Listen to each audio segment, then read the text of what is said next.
Calling All Cars, a copyrighted program created by the Rio Grande Oil Company. Los Angeles Police calling all cars. Attention all cars. Wanted in connection with safe robberies. One Pete Galitzin, thought to be driving a stripped-down Ford Roadster. Is in company with two other boys. Described as follows. Short, stocky, approximately 15 years old. This boy is slippery. If found, arrest and hold. That's all. Rosenquist.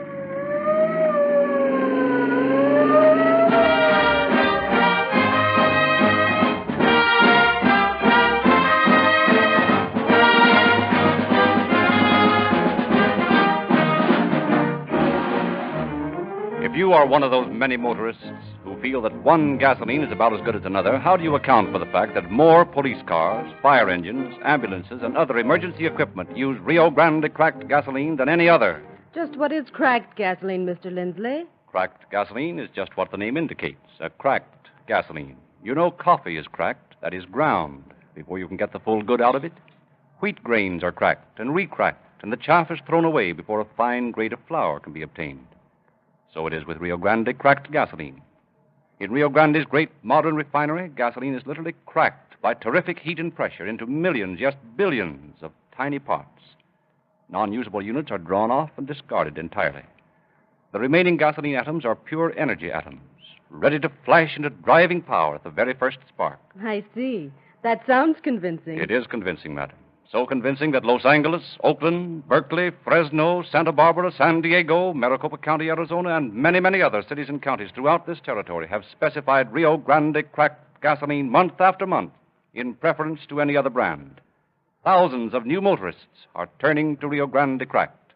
But isn't this a special gasoline that Rio Grande makes for police cars? No, it is a special process, the patented Sinclair cracking process, but it is not a special gasoline for police cars only.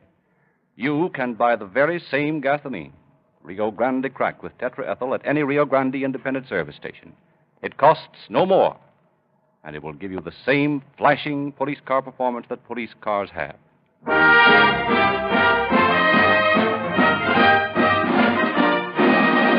It is now our pleasure to present Chief James E. Davis of the Los Angeles Police Department. Chief Davis. Good evening, friends. Tonight you will hear a true case that may sound unbelievable because of the criminal's extreme youth. Yet the average age of the criminal gangster runs from 14 to 25. The boy whose case we are dramatizing tonight had learned all of the tricks of the trade and developed a few of his own before he was 15 years old. His is a record that is listed in the habitual criminal classification. The records in the Los Angeles Police Department alone of Pete Galitzin prove him to be an incorrigible type. One who has no place in society, who belongs just where he is today, in the state penitentiary. Whether Pete was born with a criminal quirk, or whether his constant association with an older man with a prison background was responsible is hard to say. But no matter what made him do it, it is a fact that this boy, barely in his teens at the start of his crime career, was one of the meanest, hardest criminals ever to pass through our hands.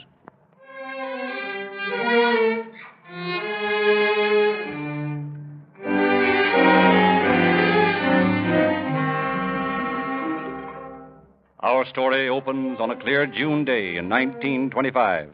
In a vacant lot bordering the railroad yards, 13-year-old Pete Galitzin listens wide-eyed to his constant friend and advisor, old Jake Herkovitz, as he spins a yarn. You should have seen them bulls' faces when they found out we'd walked out on them. Me and Al could hardly keep from busting right out laughing. What'd you do then, Jake? Well, we waited till the law got through snooping around, and then we walked back into the joint and finished the job. You mean the same night? Sure. Me and Al wasn't afraid of any cop that walked on the beach. I'm going to have a gang someday, Jake. I'm not going to carry a gun, neither. I'm going to be smarter than the cops. That's the idea, kid. I got it all figured out how I'm going to work. That's right. Don't go off half-cocked and get messed up the first job. Figure the angles, and then do it. I'm pretty near old enough to have a mob right now, Jake. 14 next month. 14, huh? Well, Pete, you got a good brain for a kid. All you got to do is learn the tricks, and you'll be a big shot someday. Will you help me learn the tricks, Jake? Sure. I'll do more than that. I'll help you plan your job. Will you, Jake? Say, that's swell. How can I go wrong with a guy like you helping me? Boy, I can just see the other kids when they find out I'm working with you. They'll all want to be in on it. They can be, too. Only I'm going to tell them what to do, and they're going to do it, or else. That's the spirit, kid. Play smart. There's nothing that can stop you.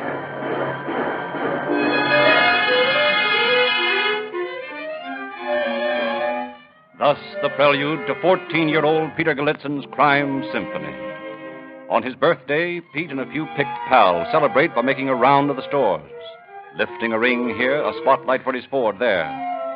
And that night in the garage behind his father's home, Pete lays his plans for the future on the table, forms his first embryonic crime organization.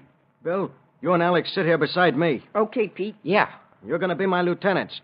And the rest of you, what Bill and Alex says goes. Understand? All right.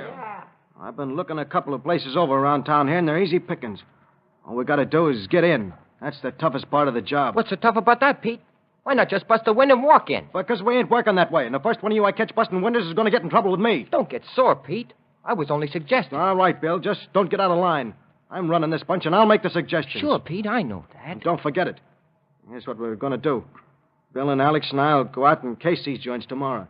As soon as it gets late enough, we'll meet the rest of you here and go knock them over. I can't make it tomorrow night, Pete. Me old lady's on the warpath about me being out tonight. Then you better go home to your old lady and tie yourself to her apron strings before you get lost. It ain't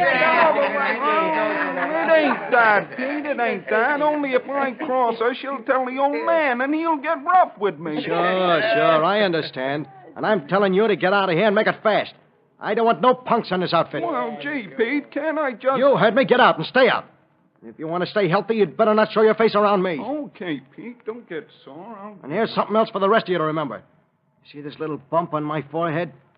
Well, when it gets red, get out of the way. That means trouble. Gee, Pete, it's kind of red now. Sure it is, and I'm sore. Now, you better all clear out before I get any worse. Hey, Bill. Yeah, Pete.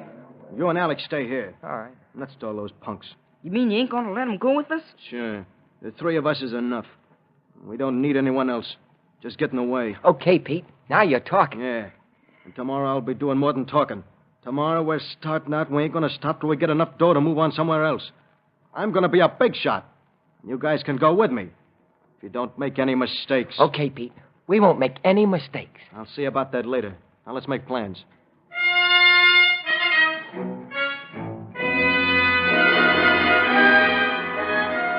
So Pete, Bill, and Alex sit around a small table, make plans for the morrow. And the following night, at a little after 11 o'clock, they stand in a small alleyway running behind an auto rental sales room. How are we going to get in, Pete? Easy. There's a little window in the washroom that opens out on this alley. Yeah? When I was in there this afternoon, I unhooked it. Pretty smart, Pete. Sure. Ain't that what I told you? You gotta be smart in this racket. We all going in through the window? No. You stay out here and keep watch. Me and Alex will go in. If anything goes haywire, let us know. Yeah, but why do I get to rap and stay outside? Why does Alex get the break? Now listen, Bill, you stay here because I told you to, see? See, I see, Pete, sure. All right. Come on, Alex. Give me a boost up to the window, and then I'll pull you up. Okay, Pete. And don't make no noise. Don't worry, I won't. Now hold it, Alex. Hold it till I get this window open. Okay. I got it. Now. There. Now give me your hand, and I'll pull you up. Here you are. All right, easy now. Get your legs through, and I'll help you down. Yeah, I got it. There. Yeah.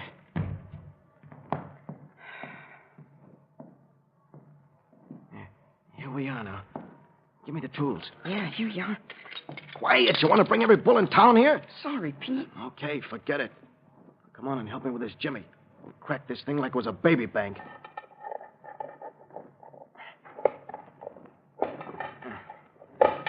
There.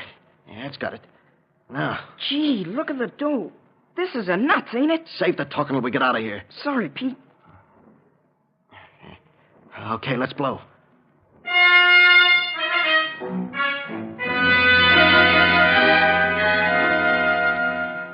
4 times that night, the three safecrackers sneak into auto shops. 4 times a safe door snaps open under the expert jimmying of Pete Gallitzin. And as Monday morning comes, 4 different store proprietors get a shock as they gaze at their broken safes. One after the other phones a frantic plea to the police department. And in the office of the Bomb and Explosive Detail, Lieutenant Katzenberger scans the early morning reports, ponders their meaning. 4 different places, all auto sales rooms, and each job done the same way. Hey, Eddie. Yes, Katz? Come here a minute. I got a puzzle to work on. What's it now? Take a look at these reports from last night, Eddie. Recognize the technique? Nope. Can't say that I do. Neither do I. It's got me wondering. I thought I knew every safe gang in this town, but this is a new one. And it works plenty fast. 4 jobs last night. Nice going. I've checked all 4 places for fingerprints, and there aren't any. Whoever's pulling this is smart. All we've got to go on is a few busted safes. That's a great start. Well, I'll tell you what I'm going to do. We'll get all the boys and bring in every mug in this town that I know has a safe-cracking record. Even if none of them did it, well, they might know who we want. Anyway, it's better than sitting here waiting for more reports to come in. Come on.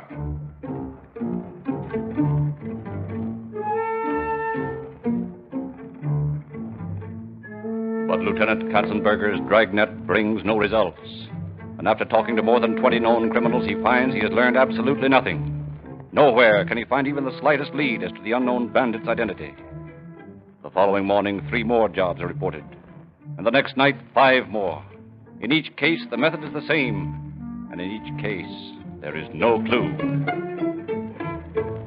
Then, as suddenly as they began, the mysterious safe robberies end. 2 nights go by with no reports.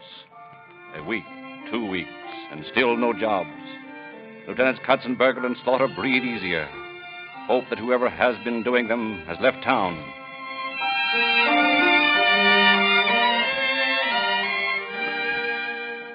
Then, 1 month later, as Lieutenant Katzenberger is looking over a stack of police bulletins, his eyes fall on a report that looks familiar. Calling Lieutenant Slaughter, he tells him of his suspicions. Look, Eddie.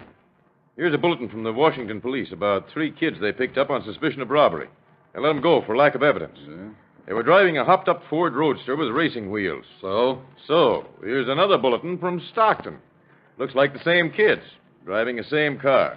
Suspicion of robbery, released for lack of evidence. Say, you're right, Katz. And this morning I got this one from Fresno. Take a look. 3 boys driving stripped Ford Roadster. Arrested here yesterday, released today. Thought to be headed for Los Angeles. Say, this looks hot. You know, I was thinking maybe we'd better pick these boys up and see what they know about our safe-cracking jobs. That Ford ought to be easy to spot on the road. You want me to send a bulletin out? Right. Arrest and hold for questioning. Sign my name to it. Okay, Katz, I'll get on it right away.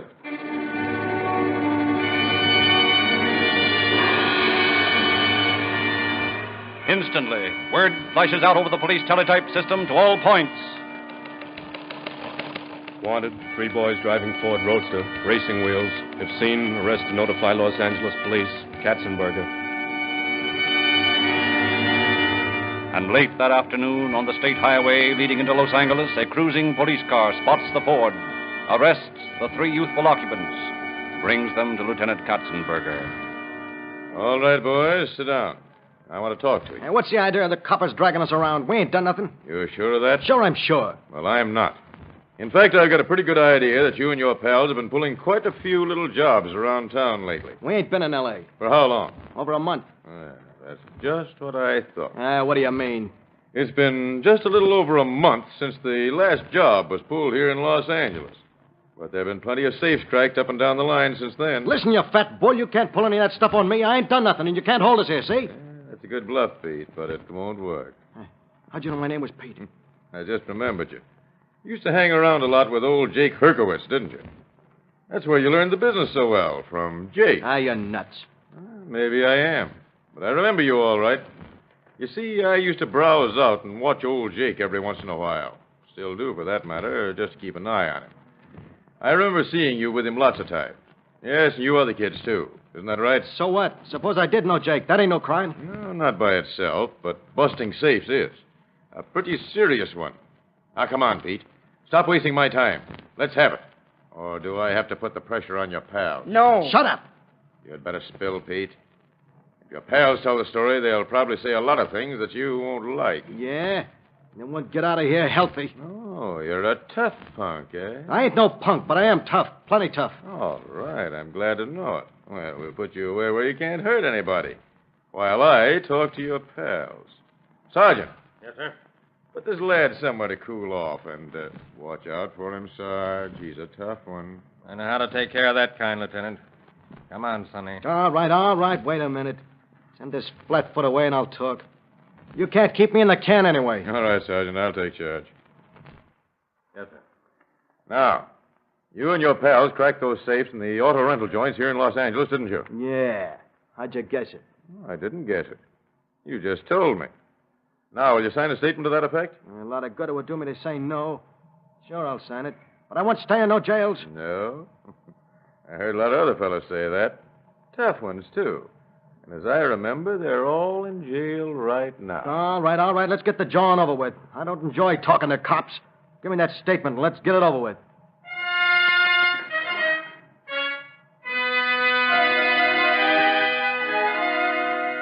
So, self-styled tough one Pete Gallitzin admits participation in the safe robberies, signs a full confession, and as a result receives a sentence at the Ione Reformatory. In custody of a transportation officer, he and his cronies start the trip to Ione in a police car. And as it stops in traffic for a signal... So long, copper. See you. Hey, stop. Come back here. No use shouting, mister. Pete's the fastest runner in town. Pete disappears in the heavy traffic. And the bewildered officer, after losing valuable moments handcuffing the other two boys to the car, sends a hurried phone call to headquarters, reporting the escape. And late that night, in front of Pete's home, Lieutenant Katzenberger and Slaughter stand in the shadows, watch the street in front. I may be wrong, Eddie, but if I know that kid, he'll come home. He's just smart enough to figure that we wouldn't look here for him. It's a funny way to figure things, but maybe you're right. Hey, here comes a car. Keep down. Stopping in front, kid. Yeah. Watch it. Thanks, Leo. I'll be seeing you. Speed all right. He's walking right towards us. Let's go. All right. All right, Pete. Don't try anything. You'll get hurt. Oh, let go, you flat. Get up. Just take a right. Come here, you. Same way that you figured. I wouldn't expect it, huh? Ah, cut it Now, out. keep those arms and legs under control. Come along quietly, or I'll show you what we do to really tough customers.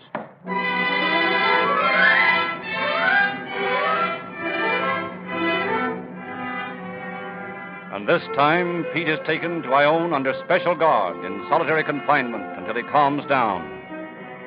After 14 months, Pete and his cronies are released. A week goes by, and then one morning in Lieutenant Katzenberger's office. Well, Eddie, our friend Pete and his gang have started again. What? Yep. 3 joints last night. Same old method. They only got out of Ione last week, didn't they? That's right. And they're underway already. I guess we'll have to pick them up again.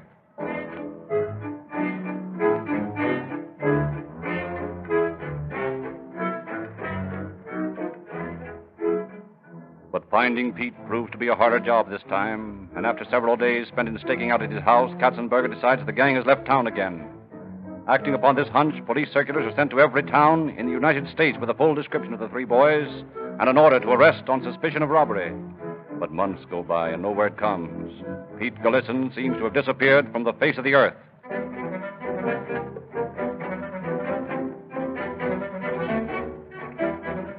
Then, January 5th, 1928, a teletype message clicks over the network of police wires.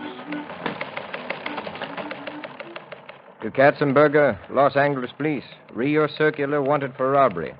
Have Pete Gallitzin and Lee Young in custody here. Advise us what steps to take. Reeves, New Orleans Police Department. To Reeves, New Orleans Police. I'm securing extradition papers on Pete Gallitzin. Please hold until notified. Katzenberger, Los Angeles Police. Katzenberger, Los Angeles Police. Please advise as to disposition of Pete Gallitzin. We cannot hold him without charge. Reeves, New Orleans Police. Reeves, New Orleans Police. Our hands tied. Cannot secure necessary extradition papers because Gallitzin is a juvenile. Thanks for cooperation anyway. Katzenberger, Los Angeles Police.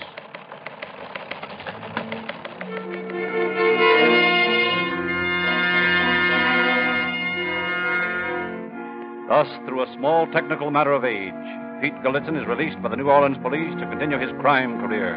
And he does. From New Orleans to Detroit, Detroit to Chicago, he leaves a trail of broken safes. Then, from Chicago, he starts a path back toward Los Angeles. In every city along the way, he cracks safes, laughs at the law. And at last, 6 months after his New Orleans arrest, Pete hits his old stamping grounds again, Los Angeles, where he wastes no time securing a new partner, Leo. And a few days later, he and Leo sweep through the business section of Los Angeles, cleaning 7 safes in one night. Then, to celebrate, they decide to take in a dance hall at Venice for a night's relaxation.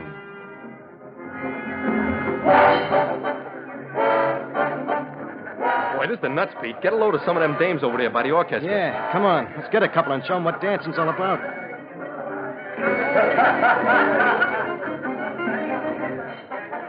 How's this, baby? Like to dance with me? You said it, kid. You sure got rhythm for such a baby. Listen, don't call me no baby. Okay, don't get sore about it. I was only talking. Yeah? Let's stop talking and dance. Maybe afterwards I'll take you out and show you a good time, huh? Okay, kid. That sounds swell by me. Wait a minute. I got a better idea. Let's go over to one of those booths and sit down. It's dark over there. I don't like lights. Sure, why not? I think I'm going to like you. That's the idea. Come on, I'll tell you a few things that'll surprise you. I'll show you how much of a baby I am. When you hear what I'm going to tell you... Yeah, didn't expect to see me here, did you, Pete? Katzenberger. Sure, and Eddie Slaughter and Harold Collings, too. Sort of a reception committee. All right, beat it, sister. Say, what is this? Who's this guy anyway, Pete? Yeah, beat it like the man says, beautiful. I'll see you some other time. Well, I like that.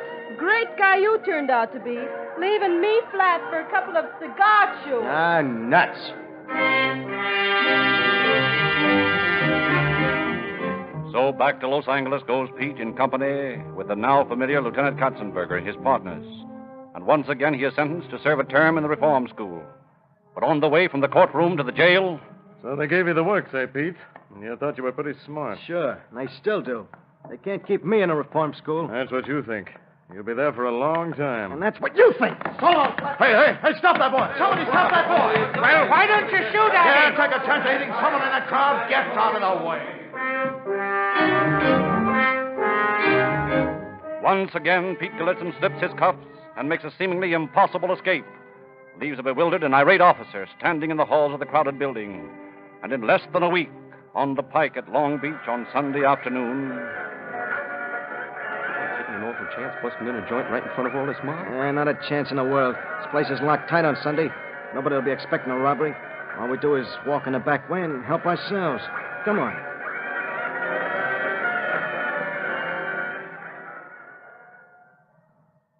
Here's the place. Give me a hand with this back door. Yeah, okay, Pete.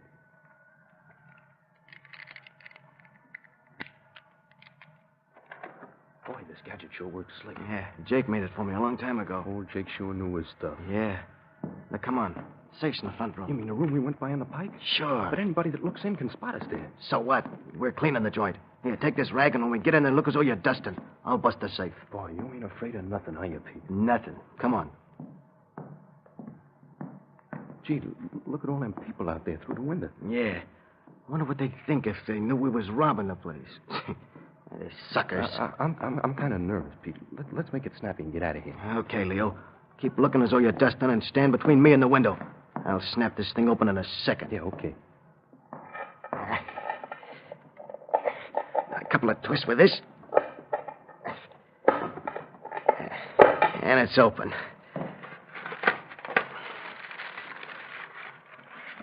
All right, Leo. Let's go. You got everything? Everything. Now we beat it back to your house and take it easy until things blow over. Come on. And once at Leo's house, the two youthful safecrackers take it easy. Read the paper accounts of their daylight robbery, laugh to themselves. Days go by and turn into weeks, and Pete begins to grow restless. The urge to crack more safes grows stronger all the time. And at last, one afternoon, while he watches Leo practicing weightlifting, he suggests a plan. What'd you think of taking a trip back east with me, Leo? For what? We got lots of dough. And I want to stick around here lifting weights till the Olympic tryouts. Watch this. 250 pounds up over there. You don't want to waste your time being a weightlifter. We can make as much dough in a week back east as you'll make if you win the Olympics. Yeah, but I kind of like to take a crack at that title. I've been practicing every day out here. I'm getting pretty good at it, too. To hear you talk, you'd think you was a sissy or something. Why don't you buy some nursery rhymes to read at night? Ah, quit kidding me, Pete. I'm not turning softy. I just like to pretend I'm a champion weightlifter and that all the people are talking about. All right, Pete. Stay right where you are. You too, Leo. Where'd you come from, chances with you this time. Uh, I just blew in. One of your good friends told me I'd find you here. So Eddie and the boys and I dropped around. Thought you'd be happy to see us. Now, get this straight, Pete. You might have a way of busting out of handcuffs and making a getaway, but I'm taking you to Long Beach with Leo, and I'm not standing any foolishness. I'm sick of playing games with you. It wouldn't make me mad to have to bring you down with a .38 police slug for resisting an officer. Now, you coming quietly? Sure. But you won't be along all the time, and I'll bust out of any 2x4 jail you put me in. What do you think of that? I've learned from past experience not to laugh at it, Pete. All I say is, don't try it with me. Now, come on.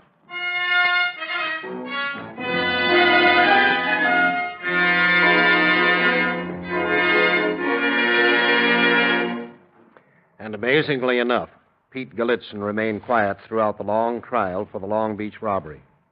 He was sentenced to San Quentin for that, and on the trip north, despite extra guards, despite added vigilance, he made a final bid for freedom and escaped from a car taking him to the station. But his freedom was short-lived. For a week later in Colorado, Denver officials arrested him on a robbery charge and sent him to Canyon City Penitentiary for 4 years. At the end of that time, having turned 21, he was extradited and delivered to Los Angeles authorities to stand trial for a felony escape. For this, he received a sentence of from 1 to 14 years in San Quentin, where he is today. An added touch to this youthful safecracker's career is furnished by the realization that in 1948, after he has served his present time in San Quentin, he will face a felony charge in at least 10 different cities between here and Chicago. In order to serve the minimum sentence on each of these, Pete Galitzin, the 14-year-old gang leader, will have to live to be well over 100 years of age before he will have gained his freedom. Thank you, Chief Davis. Ladies and gentlemen, if you have enjoyed this program, I ask you to remember just one thing. Rio Grande cracked gasoline is more widely used wherever it is sold in police cars, fire engines, ambulances, and other emergency equipment than any other brand. It is the only gasoline you can buy that is refined by the patented Sinclair cracking process. It gives you all 4 qualities police cars must have and all wide-awake motorists want. Quick starting, fast acceleration, surging power, and more miles per gallon. Los Angeles, Oakland, Berkeley, Fresno, Santa Barbara, San Diego, Orange County, San Diego County, Maricopa, the largest county in Arizona, and many, many other cities and counties in this territory have specified Rio Grande cracked gasoline exclusively month after month, because in protecting life and property, it gives their emergency fleets police car performance. See a Rio Grande independent dealer tomorrow and fill your tank with Rio Grande cracked gasoline. And when you need new motor oil, he can give you 2 of the finest on the market. Sinclair, Pennsylvania, which is made from the highest priced crude in America but costs you no more than ordinary Pennsylvania oils. Or Sinclair Opaline, the thoroughly de-waxed, de-jellied, longer-lasting lubricant. Sinclair Eyes for safety, cut down repair bills, and save money. The next Calling All Cars story to be heard over the station has been printed and illustrated in Calling All Cars News as The Red Necktie Mystery. Get your copy from your Rio Grande independent dealer. It's free. It also tells you all about Rio Grande police money, which you can exchange for a junior detective in G-Man outfits to make some boy or girl happy. Police badges, pistols, handcuffs, fingerprint outfits, more than a dozen gifts in all, and all free. This is your narrator, Frederick Lindsley, bidding you good night.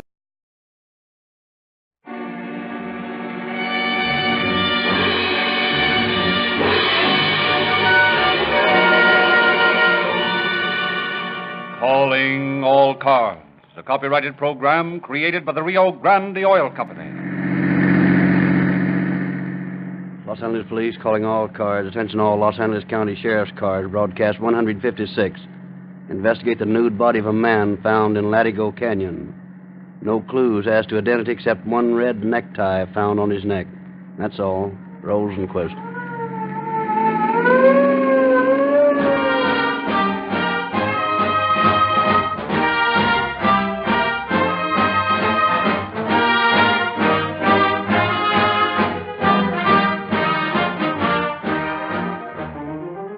This broadcast marks the 3rd anniversary of Calling All Cars.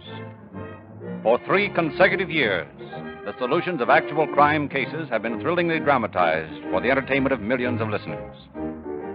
The Rio Grande Oil Company hopes you have enjoyed these programs and that you will continue to enjoy many more. If you have enjoyed them, it is primarily because they are true. Truth is not only stranger, but more convincing than fiction. Calling All Cars faithfully portrays the tempo of the modern war on crime. It is your sheriff, your chief of police, your district attorney, your fire chief who is dramatized here. Their courage, their devotion to duty, their efficiency is real. Calling All Cars is not merely a play. It is a segment of life. It gives you a vivid picture of what is done in this modern world to make your daily goings and comings safe, to guard what you own and protect what you cherish. In these brilliant achievements, Rio Grande is happy to be playing a small but vital part. Rio Grande cracked gasoline is used in more police cars, fire engines, ambulances, and other emergency equipment wherever it is sold than any other brand. Los Angeles, Oakland, Berkeley, Fresno, Santa Barbara, San Diego, Maricopa, the largest county in Arizona, and many, many other cities and counties have specified Rio Grande cracked gasoline month after month. You can buy from your independent Rio Grande dealer exactly the same gasoline that these police cars use.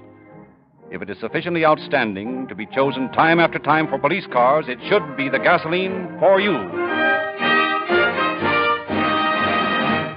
And now, once again, we present Chief James E. Davis of the Los Angeles Police Department. Chief Davis. Good evening, friends. Tonight, another milestone rolls by as Calling All Cars enters its 3rd year of broadcasting. 156 weeks have gone by since the initial broadcast. 156 cases have been dramatized for the vast listening audience. Tonight, I should like to express my appreciation to you, as the audience, for having made Calling All Cars possible, and to my brother law enforcement agencies for their willing cooperation at all times. And now, I take pleasure in presenting Captain A.C. Jewell, Under-Sheriff of Los Angeles County. Captain Jewell. Thank you, Chief Davis. Good evening, friends. There's an old saying, give a man enough rope and he'll hang himself. That is a theory that we of the Los Angeles Sheriff's Office works on. A man is innocent of a crime he has been accused of and is telling the truth when questioned. He should have no difficulty in giving the same answers every time. But a man is lying. He has to remember every tiny thing he has said, which usually proves to be too great a task for his mind. So, we give a man enough rope, or, in other words, get him to talk while we are making shorthand notes of his conversation. Then, we begin all over again. Ask the same questions in a little different order and check the original answers against the new ones. And invariably, after repeating this process a few times, the truth is certain to come out. This is one of the many reasons why, once we get a guilty person and have a little chance to use this effective method of questioning on them, there's little chance of their ending up anywhere but where they belong, in the penitentiary.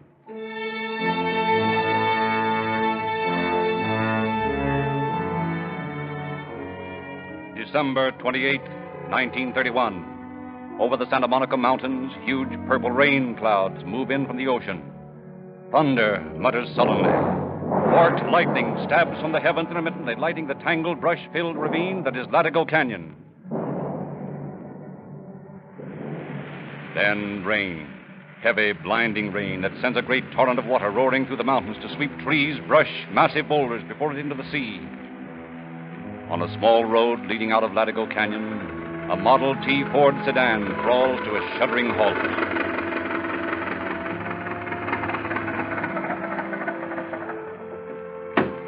Two men climb out, sink up to their knees in the soft mud. We gotta hurry. The storm's getting worse. Here, come on. Give me a hand with him. Okay. Here, I'll take his leg. Hey, you gonna leave the tie on him? Yeah, sure.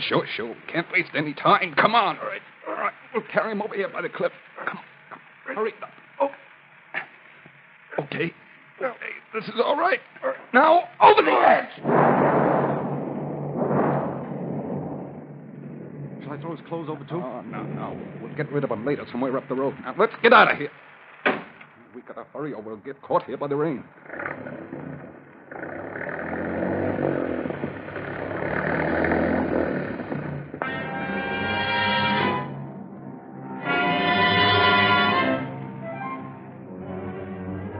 For 2 days, the rain continues.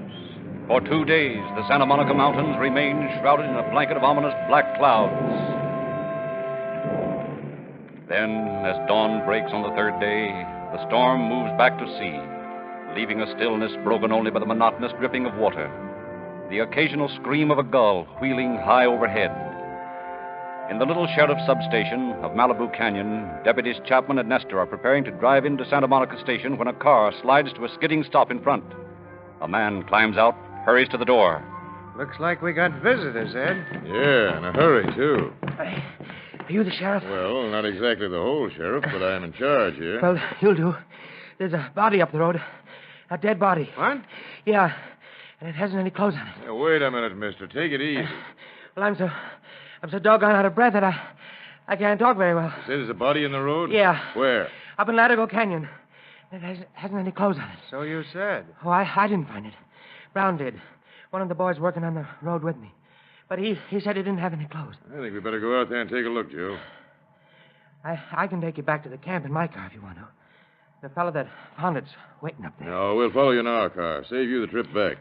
Brown says it looks like murder. What made him say that? Because the body didn't have any clothes except a necktie around his neck. All right, you go ahead and we'll follow. And don't try to break any speed records on these roads. It's too slippery. No, sir. I won't. You just follow me.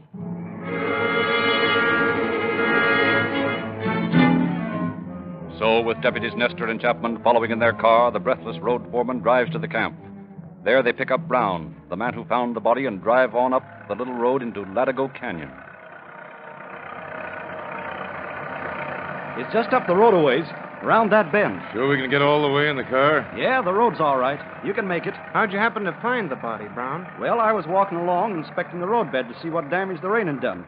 All of a sudden, I saw a silver pencil lying right in front of me. I picked it up and it seemed kind of queer that a pencil should be there, so I started looking around. Got the pencil with you? Yes, sir. Right here. Good. Might be some use as identification. So anyway, when I was looking around, I noticed something white down on the side of the ravine, and... Hey, wait a minute. Here's the place right here. The body's down that little hill there. I'll show you. Right over here.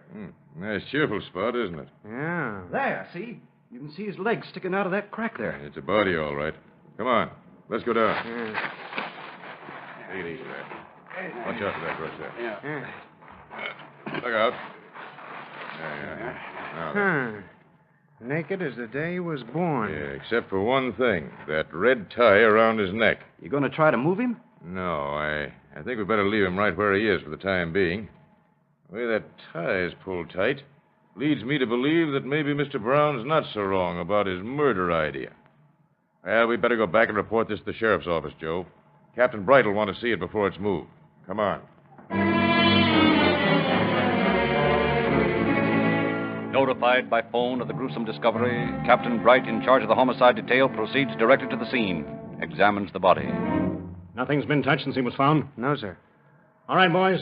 Set up your camera and shoot this from all angles. Yes, sir. Come on, Al. Give me your hand here. Any signs of identification on him? We didn't look for any, Captain. Thought you'd want to do that. Good. Well, let's see. We got to figure a way of getting him out of here. That's going to be a job, sir. Probably have to use ropes. Yeah, looks like it.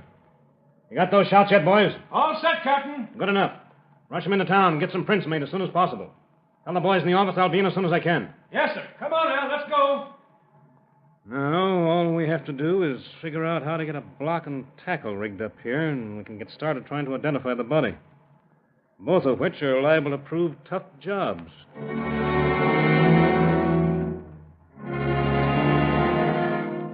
And a tough job it proves to be. But at last the corpse is raised to the road above and placed in an ambulance. Then, in a 3-car procession headed by Captain Bright, the cavalcade drives to Los Angeles. After leaving the body, still clothed in the red necktie, at the county morgue, Captain Bright begins the tedious task of identifying it. In his possession are one silver pencil, one belt buckle bearing the initial E, and the red necktie, the only clues found at the scene. For 2 days, people file through the morgue, look at the dead man. But at the end of that time, there still is no lead as to who he was. And then, 3 days after the discovery of the body, another road worker, William Brandenberger, reports a bundle of clothes found 2 miles up Latigo Canyon. Acting upon this report, Deputy Sheriff Barner rushes to the spot, makes a quick examination. Trousers, coat, vest, shoes, underwear, and hat. Complete wardrobe. Yeah, and here's something else I picked up while I was waiting for you. Looks like a spark plug wrench. Let me see. Yeah, that's what it is, all right. But from the looks of it, it wasn't used to remove a spark plug the last time. What do you mean? Look at the end of it here. You see these dark brown stains? Yeah. And notice how it's broken here. You know, unless I miss my guess, those stains were made by blood, human blood. You think someone was hit with it? That's right. And what's more, I think I have a pretty good idea who that someone was. You'd better come back to town with me if you can spare the time. I've got an idea we can find the person these clothes fit.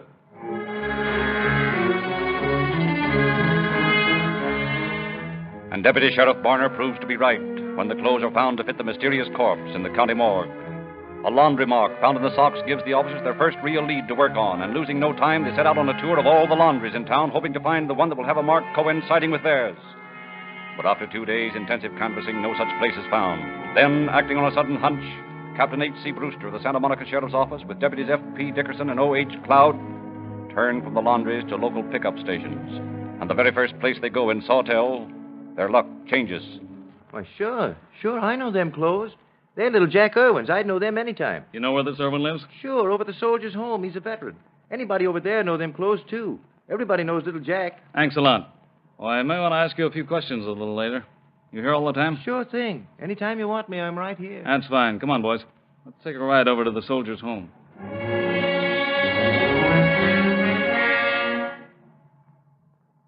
Yes. Those are Irwin's clothes, all right. What's the trouble? Jack in some kind of difficulties? I'm afraid so, Captain Close. In fact, he's dead. Murdered. What? Little Jack Irwin murdered? Why, that seems impossible. He was liked by everybody. Nevertheless, Captain, his body was found out in Latigo Canyon 3 days ago. Clothed in no more than a necktie. We found these clothes up the road a ways. Well, who did it? That's one of the things we'd like to know. You couldn't make any suggestions, could you? No, I can't think of anyone who'd do it. Any particular spot where he might have spent a lot of time? You know, pool halls, spots like that. Well, there's Jack Shower's store down the road a ways. That's where some of the men spend a good deal of time. You know any of his particular pals here at the home? No, I don't think I do. You see, I don't get a chance to see much of the men, my duties and all that sort of thing. Of course, Captain. Well, boys, we might as well look this Jack Shower's place over. There's a chance we might get a lead. Goodbye, Captain, and thanks. Well, let me know if you find anything out, will you? I'd certainly like to get my hands on whoever did this. Don't you worry. If we find the person, we'll take care of him, all right. Very good care. Come on, boys, let's go. By golly, that's too bad. Dirty shame, that's what it is. Why, that poor old devil wouldn't have a chance in a fight of any sort. He was weak. Well, tell me, Mr. Showers, when was the last time you saw Irwin? Last time? Well, let me see. It was sometime around noon on the 28th, I think. Yeah, 28th. I remember because it was just a couple of days after Christmas. Was he with anyone at that time? Oh, sure. He always had a couple of people with him. Friendly sort of cuss, you know. Matter of fact, he went away with 2 young fellas last time I saw him. Did he have any money with him? Yes. I remember changing a couple of tenners for him. He seemed to always have a lot of money on him. Had a great big diamond stick pin and a diamond ring, too. Now, tell me, Showers, was little Jack a drinker? I mean, a heavy one? Well, he wasn't no teetotaler. That day, I remember he was pretty woozy. I had to ask the fellas with him to take him out before he got into trouble. You know who those fellows were? No, one of them, named Hendricks. John Hendricks, I think it is. Good. We'll run that down right away. Know where he lives? Well, I heard him say something about a street in Pasadena. Lake Street, something like that. That's about all. And that's plenty. Cloud. Yes, sir? You better get on that right away. Go to Pasadena and find a John Hendricks on Lake Street. If you find him, bring him in with you. Okay. I'm going to stay around here and question a few more people. See you back in town. Right. So long.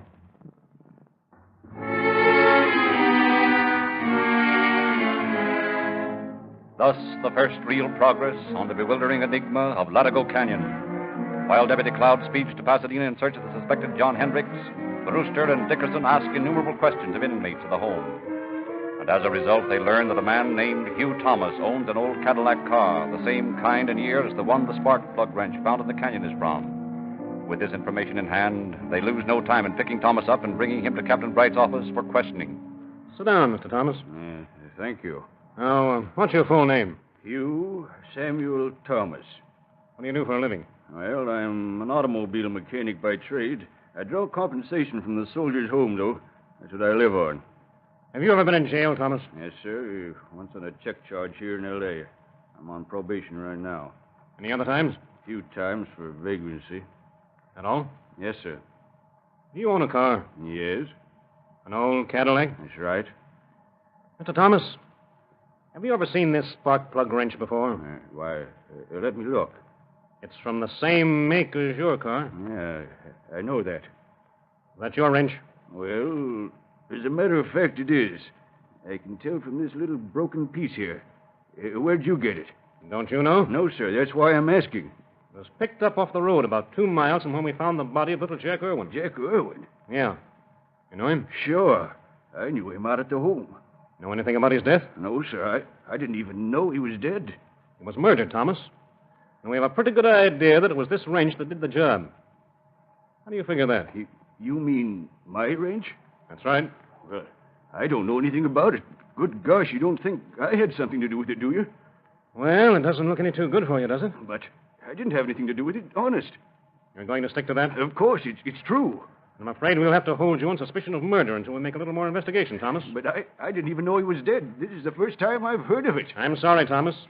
You may be the most innocent man in the world. But for the time being, until we explain this wrench, I'll have to hold you in custody. Oh. That's all.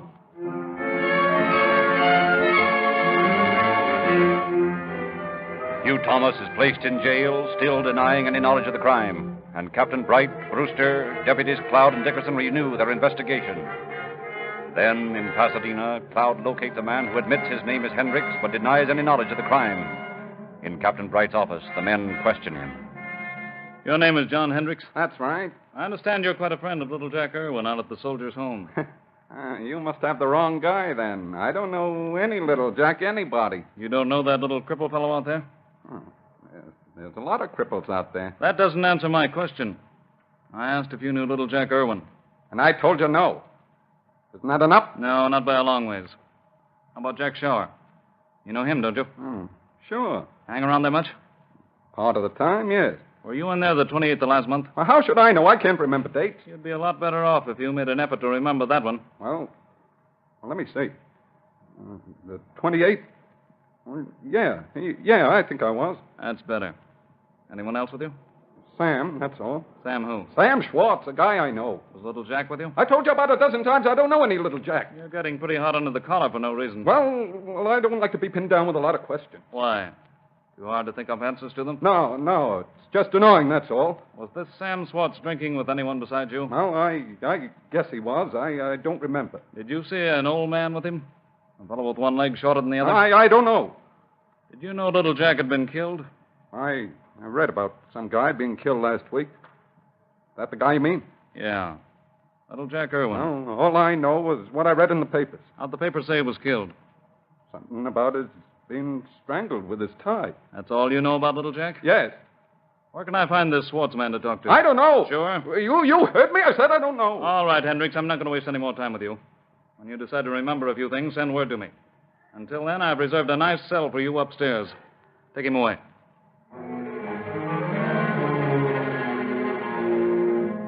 So the second suspect is lodged in jail, and the investigation resumed. But an hour after Hendricks has been locked in his cell, a report comes in from Samuel Schwartz stating that John Hendricks had stolen his car. Faced with this new development, Schwartz is brought in for questioning. Well, that was very convenient of you, Mr. Schwartz. Calling in at that moment, I mean. What do you mean, convenient? Well, we were just going out to look for you. We didn't know quite where to begin. And then, suddenly, there you are. What's the idea looking for me? Your friend Hendricks mentioned you a few times when we were questioning him. Thought you might be able to clear up a few things. Hendricks ain't my friend any longer. He stole my car. He used to be your friend. That right? Yeah, I guess so. Schwartz, I want to know where you were about noon on December the 28th. Well, I was a lot of places. Where, for instance? Oh, we drove around town, stopped over at Hendricks' sister's house for a while, and... What time did you go to Jack Shower's place? Did Hendricks say we were in Shower's place? It doesn't matter what Hendricks said. What do you say? Well, I don't know what time it was. We were there for a while. Were you with little Jack Irwin? No, I was with Hendricks. But you bought little Jack a couple of drinks, didn't you? No, sir. I don't remember that. Where does Hendricks' sister live, Schwartz? I don't see why I should tell you that. What's she got to do with all this? I don't know yet. I want to know where she lives. Well, she's got a little place over at 115 Bogle. 115 Bogle, huh? All right, Schwartz. I'm going to have to keep you here for a while till I talk to her. Maybe she can straighten things out for us. I don't see how she... that all you want to say? Yeah. All right, Brewster. Book this man on suspicion of murder. Suspicion of murder? What are you trying to pull here? Nothing, Mr. Schwartz. Nothing at all. You just go along with Brewster here. I'll tell you all about it later.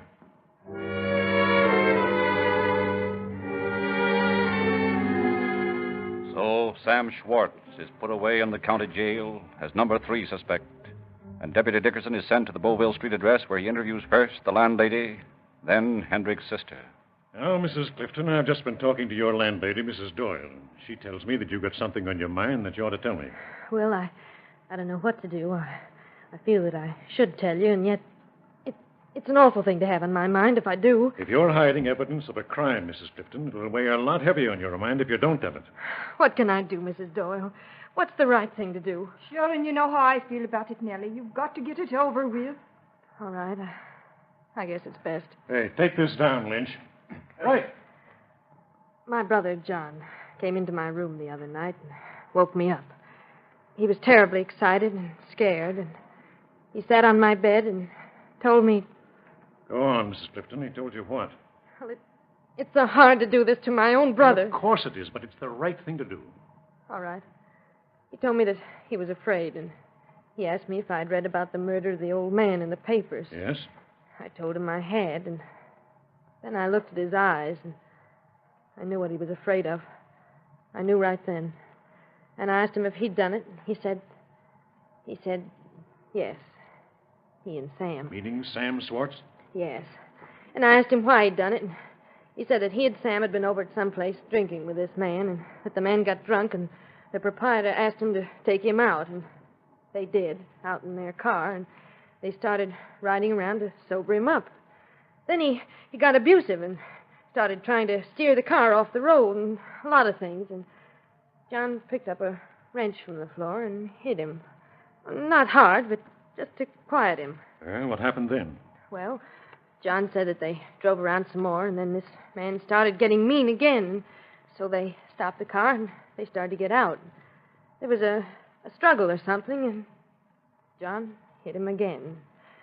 Then this Sam grabbed his tie, and he pulled it tight until the man stopped moving. Sam did that part of it? Well, that's what John told me. Then he said they took his clothes off and drove down to some canyon and threw him out of the car. And later they threw the clothes out. Well, now, Mrs. Clifton, will you be willing to sign a statement of what you've just told me?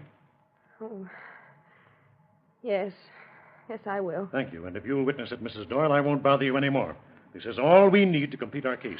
Well, what'll they do to John? Well, I can't say, ma'am. That'll be entirely up to the judge and the jury. I might hazard a guess, but it wouldn't mean anything, so I won't try. Well, goodbye, and thanks.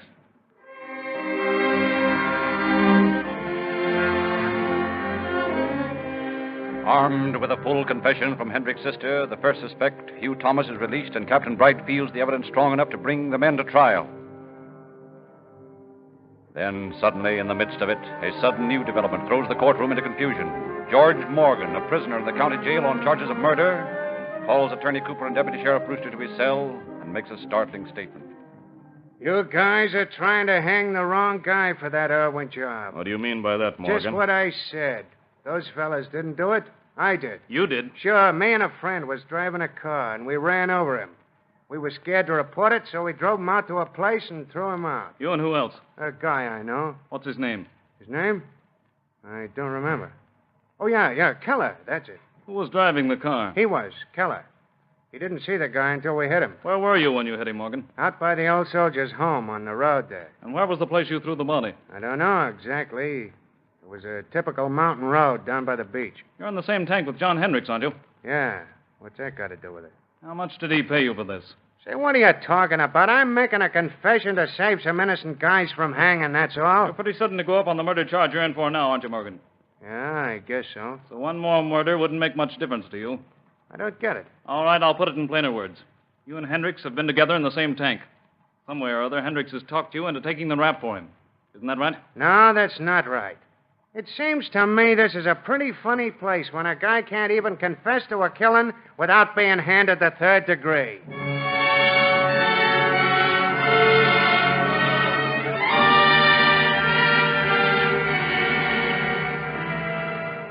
But when Confessor Morgan is questioned closely as to the details of the crime, he becomes so confused that it is obvious he is lying. So Hendricks and Schwartz are tried in Judge Fletcher Boren's court on charges of murder and robbery. And at 11:30 on the morning of March 19th, 3 months after the brutal slaying in Latigo Canyon, the jury files in, hands a verdict to the court clerk. Will the clerk read the verdict, please? We, the jury, find the defendants guilty of murder in the first degree and recommend life imprisonment.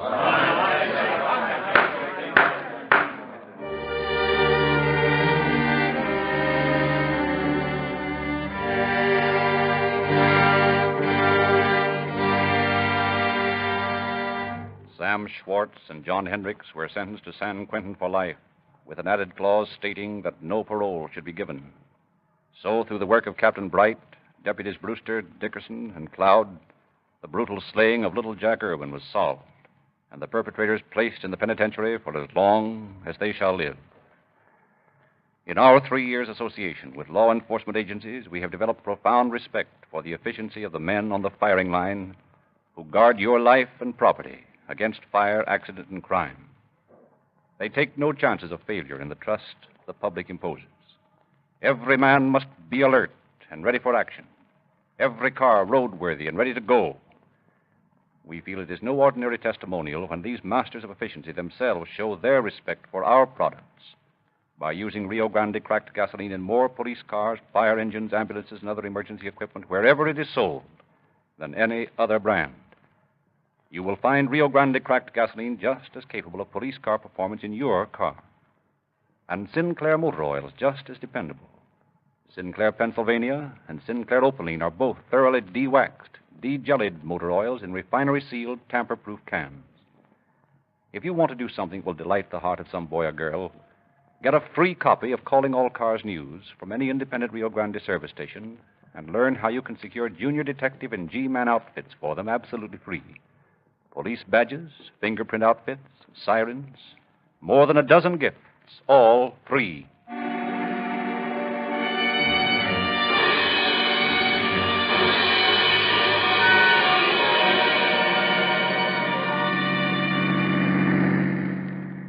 Los Angeles Police calling all cars. Attention all Los Angeles County Sheriff's cars. A cancellation broadcast 156 regarding a body found in Latigo Canyon.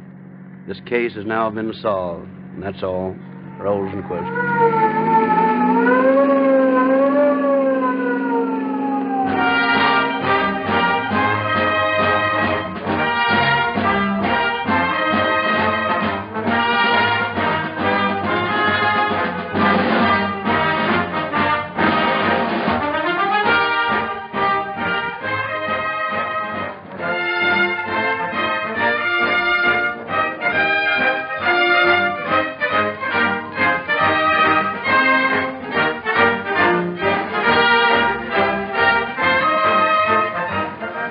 Narrator Frederick Lindsley bidding you good night for the Rio Grande Oil Company.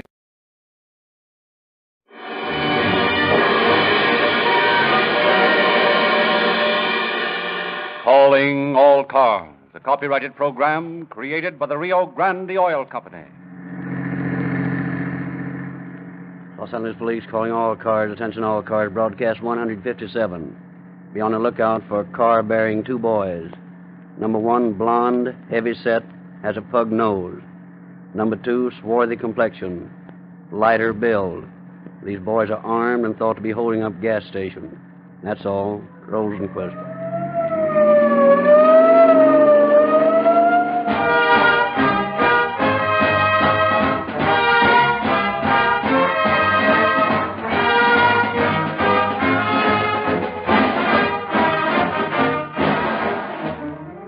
We have often explained to you that Rio Grande cracked gasoline is superior to ordinary gasoline because it is cracked.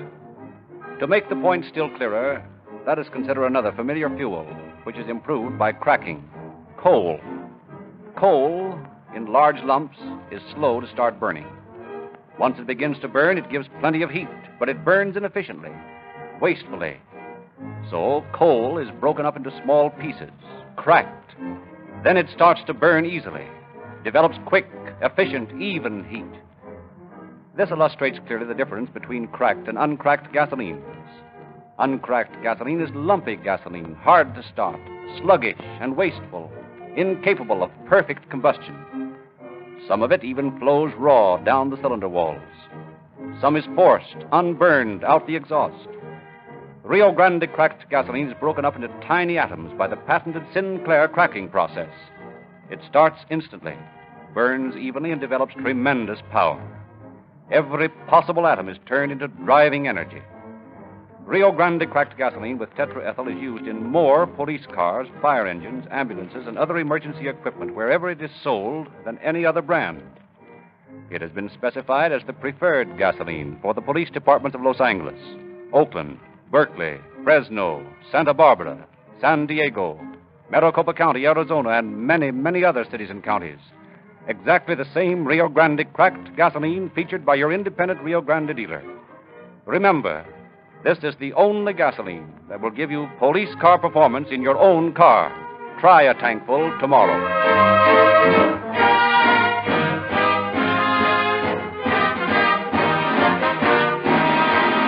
And now we present Chief James E. Davis of the Los Angeles Police Department. Chief Davis. Good evening, friends. When you read a story about a kidnapper, you usually think of a hardened man as the perpetrator. But if you could look through the files in our record bureau and see the number of kidnappings, robberies, and murders that are committed by boys still in teens, it would undoubtedly give you quite a shock.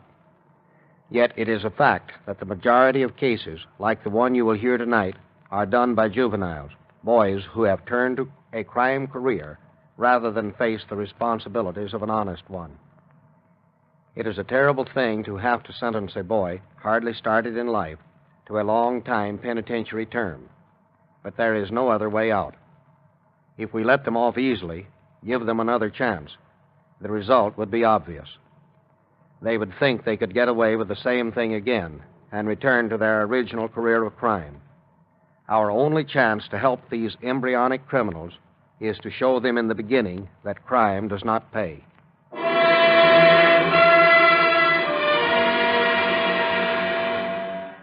It is early morning, September 29th, 1936.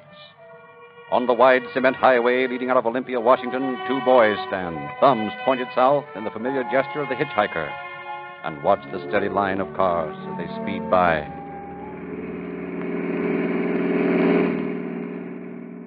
So far, so bad. These guys don't seem to even notice us. Don't worry. Sooner or later, someone will stop. They're bound to. Sure, I know it. Only I still say, so far, so bad. Yeah. Hey, watch it, Hank. Here comes a car with only one guy in it. See if you can look pretty for him. Nuts. You didn't look so good, I guess. Did you ever stop to think that maybe it was you that didn't look so good? That face of yours would scare anything away. Yeah? I notice it ain't scared you away yet. Hold it. Here comes another jalopy. Keep waving that thumb. I am. Hey, stop it. Yeah, there's only one guy in it. Come on. Hey, want a lift, boys? Yeah, we sure do. Well, pile in. Thanks. Come on, Hank. I'm coming. Hey, where you boys headed for? Oh, we're going for a long ride. Yeah. And you're going to take us all the way. Huh? Keep your gun on him, Hank. I'll take the wheel. Hey, but look here, you can't do this. Shut up and move over, mister, and don't try nothing funny, neither. You'll be arrested, you know, by the Quiet. first... Oh, would you rather take a dose of lead poison? All right, yeah, all right. Better now move over here and let me get behind that wheel. Yes, of course. Of course. Come on, you clumsy lug. Okay. Now, we're taking a swell tour of the country, mister, and so long as you keep that mouth buttoned, you won't get hurt. I don't think. But open it and you'll be sorry. Watch him, Hank. We're off.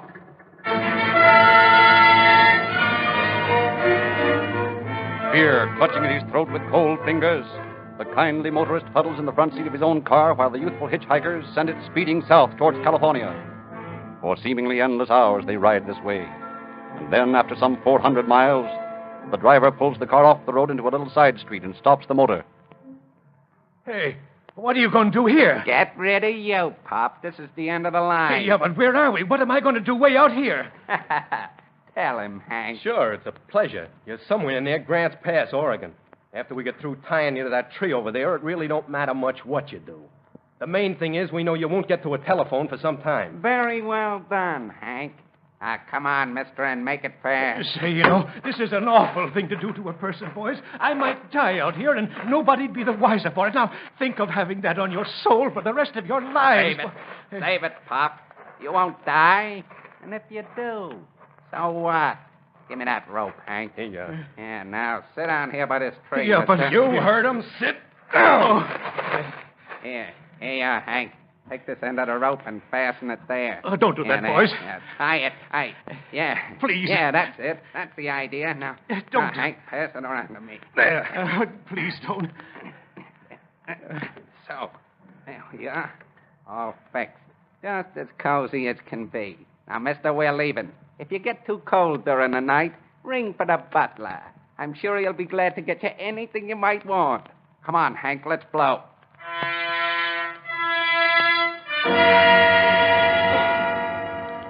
October 3rd, 5 nights later in an oil station on Florence Avenue in Los Angeles. Evening, gents. Little gas? Yeah. But check the oil first, will you? Sure thing. Hey, where can I get a drink of water? Right inside the door there. Help yourself. Thanks. And, say, you might clean the windshield while you're at it. Sure thing. You want a drink too, Hank? Yeah, I think I do. Come on. All right, Hank. Do your stuff. Okay, he's cleaning the inside of the windshield now. It'll be easy. Get in that car. Go on fast. Okay, I will. Get in there. All set, Bill. Hurry up. No, all right. Take it easy.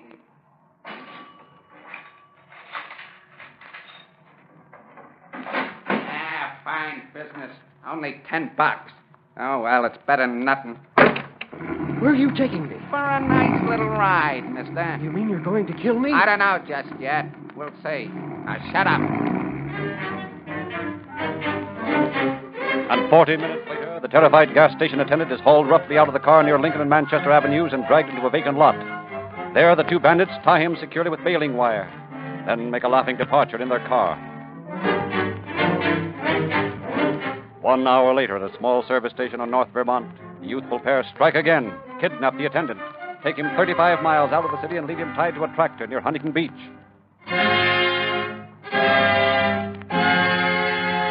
And early the next morning at the Georgia Street police station, an unshaven, disheveled individual faces the desk sergeant with a strange story. I tell you, I was kidnapped right out of my own service station and dragged clear down to Huntington Beach. That's where they left me. How'd you get here? Guy on the highway heard me yelling, gave me a lift into town. He's outside right now. You got a description of the men, license number of the car? I remember what the fellas looked like, all right. As far as the license numbers are concerned, I didn't have time to even see them. That's too bad. However, give me as good a description of the men as you can. We'll see what we can do. Well, they was both pretty young. Not over 20, I'd say. One of them had a nose that had been flattened by something. Kind of blonde hair, heavy set. He was plenty tough. Seemed to be the leader.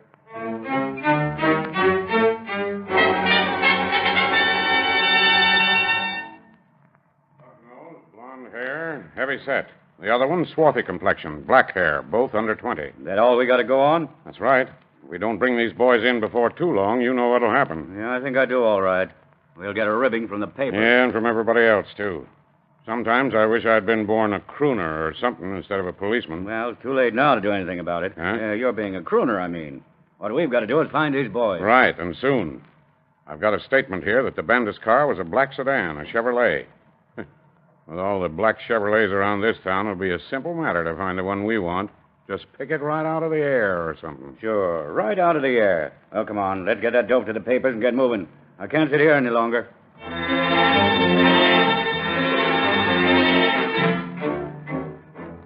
So the first moves are made to apprehend the two youthful desperados. Word is flashed by teletype to all local substations to be on the lookout for a black sedan answering the meager description supplied by the victim. A description of the two boys is given to every cruising police car in Los Angeles. But the rest of that day and night goes by and no word is received. No reports of gas station robberies come into headquarters. The bandit car and its occupants seem to have disappeared into thin air.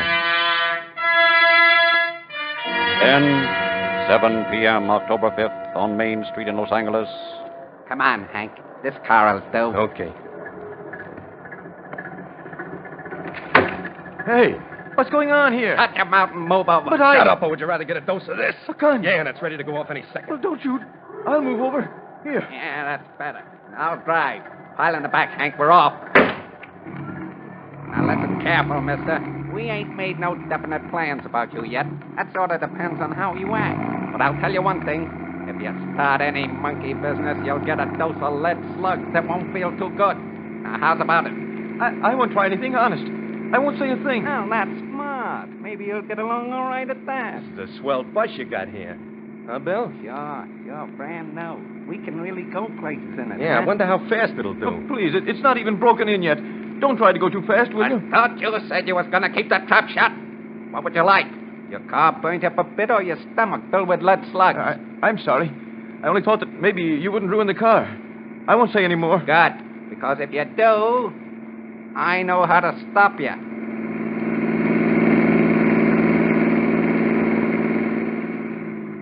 Now, listen, mister. This is one time when it's up to you what happens. When we drive into this gas station here, keep real quiet. Or else. You understand? Yeah. Yes, I understand. Okay. See that you remember it. Get organized, Hank. We're going in here. All set, Bill. Evening. Filler up? Yeah, with yourself. Get in here and make it fast. See. Feel that? Now, come on in back here. Okay, only keep that gun on. Go ahead, Bill. I'll keep our friend busy cleaning the windows till you get back. Okay.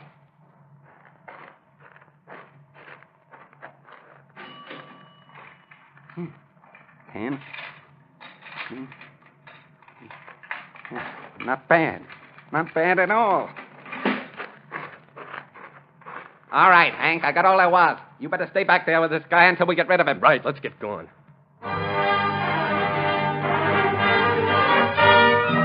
Out toward the beach, the daring bandits drive their captives, along Wilshire, out through the crowded Beverly Hills section, through heavy traffic, then to Westwood. Finally, on a side road, they drag the gas station attendant out of the car and tie him to a ladder lying in a vacant lot. Then the three occupants of the car continue their wild flight. At breakneck speed, the pug-nosed individual hurls the car over the roads, out of Los Angeles to Bakersfield, where they stop long enough to rob another gas station and kidnap the owner and his wife. Then back on the highway again, and north to Fresno. In Fresno, they stop at a gas station, but give up the plan at the last minute, continued on to Modesto, where suddenly, in a lonely, uninhabited section, the driver pulls the car to an abrupt stop. All right, you two get out here. You're not going to leave us here with my wife only out of the hospital 3 days. I'm going to leave you here, and if you make another crack, I'll leave you laying flat. How about me? You want me to stay here, too? There you go, getting curious again. Nah, you stay with us. I got other plans for you. Come on, Hank. Help me tie these two up. Okay, Bill, I'm right with you. You realize that this might kill my wife, don't you? I ain't interested in what this might or might not do. You're lucky to get off this easy if you only had sense enough to know it. The girl's all tied up, Bill. Good. So's this guy. Now let's get moving. I hope they catch you two devils.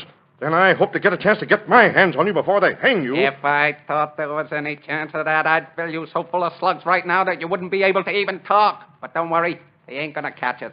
Because we got it all figured out. They ain't got a chance in the world. All right. Talk while you can, but they'll get you. Hogwash. Come on, Hank. This guy's beginning to bore me.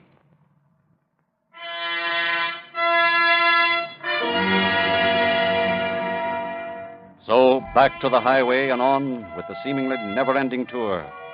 And a few hours later, they speed through Stockton, watch the lights of the city as they fade in the distance. Where to now, Bill? I think it's about time we get rid of this guy. He's getting on my nerves. That suits me. I'd like to be able to relax for a while myself. And there ought to be a good place along here somewhere. What are you going to do with me? That all depends. I ain't make up my mind yet. If I was running things, I'd say get rid of them for good. Well, you ain't running things. I'm glad of that. Maybe you won't be before the day's over. You haven't got anything to gain by killing me? I don't know about that. You know a lot too much about us. You might spill it to the law. That's why I say get rid of them once and for all. All right. Let's not beef about it. We got to find a place first anyway.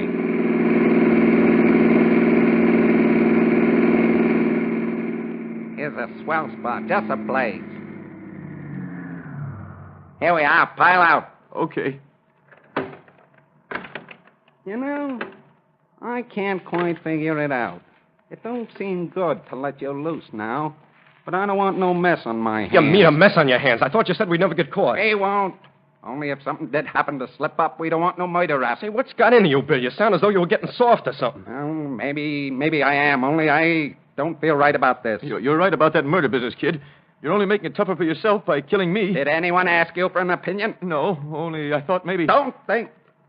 When you stop blabbing, I'm going to let you have it. Okay. Well, how about it, Bill? Nuts. We'll leave him here. Tie him to a tree or something. But that way he can squawk. You heard what I said. We're leaving him here. Okay, Bill, you're the boss. That's right. Only sometimes you don't seem to remember it. I'm sorry, Bill. I didn't mean to shoot off my face. Okay. Come on, let's tie this guy down. I'm getting nervous standing around beefing about it.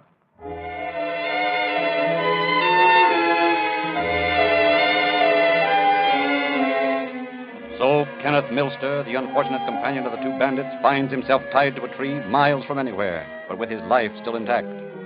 4 hours after the bandits have left, he squirms, twists, frantically tries to undo the wire that holds him prisoner. And at last he manages to free himself. Running to the road, he hails an early morning milk truck and gets a ride to Stockton, where he gives an account of the long vigil to Chief of Police F.H. Fredericks. And in turn, with the license numbers of Milster's car in his possession, Chief Fredericks teletypes the Los Angeles authorities. Los Angeles Police, attention robbery detail. Have here in Stockton one Kenneth Milster, kidnapped with his car from your city October 5th by 2 armed bandits. Released this day near here by same. Took car with them. Description as follows. Pontiac sedan, 1935. License number 9X6592. 2 men. 1, blonde, pug-nosed, heavy-set. Believed to be about 20 years of age. Number 2, light build. Dark complexion, dark hair, both armed. Request your office send statewide bulletins asking assistance. Fredericks, Chief of Police, Stockton, California. And in response, the Los Angeles authorities reply... Stockton Police, attention Chief Fredericks. Sending statewide bulletin to all points immediately. Please hold Milster for us until we come for him. These 2 men thought to be same as 2 men wanted here for gas station burglaries and kidnapping. Seeger, Los Angeles Police.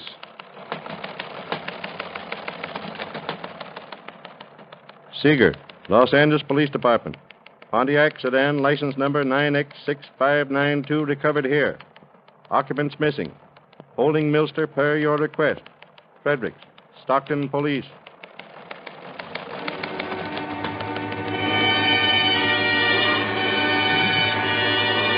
So the first good description of the missing car proved to be of little use to the police. But with the wheels of the law in full motion, detectives Maxwell and Anderson slowly tighten a net of evidence against the time when the 2 bandits will be apprehended.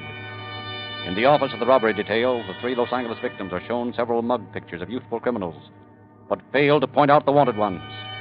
Then, at 11 o'clock that night, October 7th, a message flashes across the teletype network to the Los Angeles Police. Los Angeles Police Department. Regarding your bulletin, regarding wanted men. Burt man of this city, kidnapped here, 9:30 p.m. by 3 armed men. Forced to drive them to outskirts of town. Thrown out of car. All wore dark suits. Gray hats. Description of car as follows. Auburn, 1932 Brougham. Brown body. Tan cloth top. License number 9F4000. Headed south on Highway 99. Sheriff C.M. Hogan, Modesto Sheriff's Office. Highway 99. Well, that means we can expect them back here in Los Angeles if they don't change their mind. Right, and we'd better get word to all the boys to be on the lookout for that car. Our best chance is to get them before they have a chance to change cars again. Come on. Let's get this on the broadcast.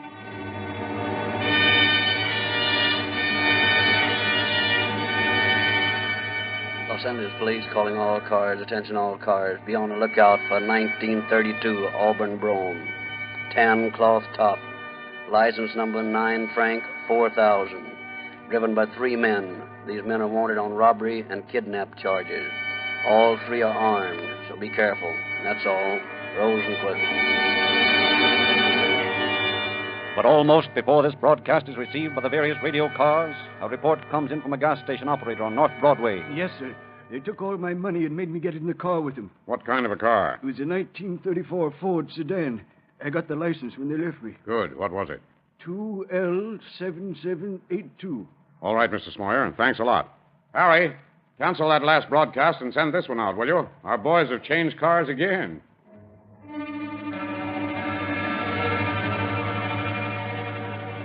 And early that same morning, Chief Detective Joe Taylor calls Captain Seeger into his office, gives new instructions.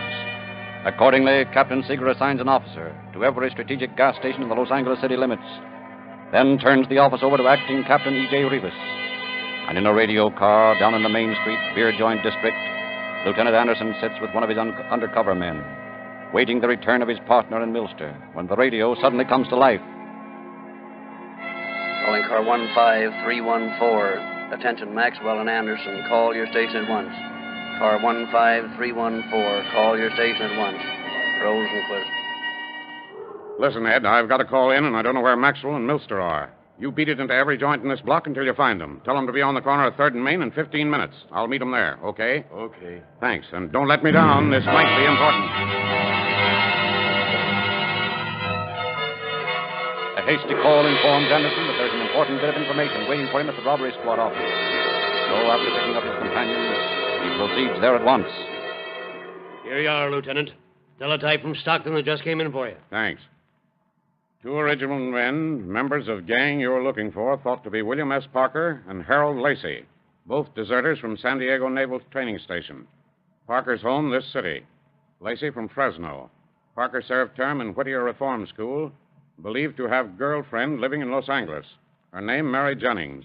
Address 2135 West Kingston Road. Fredericks, Stockton Police. So that's the attraction in Southern California, that girl.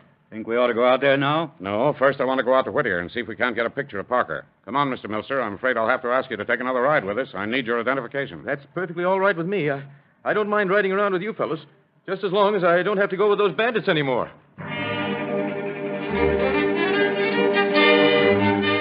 And at the Whittier Reform School, Milster points to the picture of Parker and positively identifies him as the pug-nosed leader of the gang.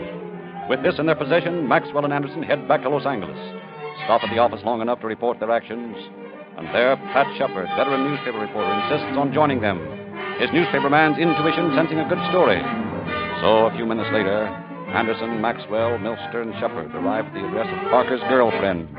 Maxwell and Shepard quietly cross the yard to keep watch on the rear of the house, while Anderson, after telling Milster to stay in the car and make himself as inconspicuous as possible, walks to the front door, rings the bell.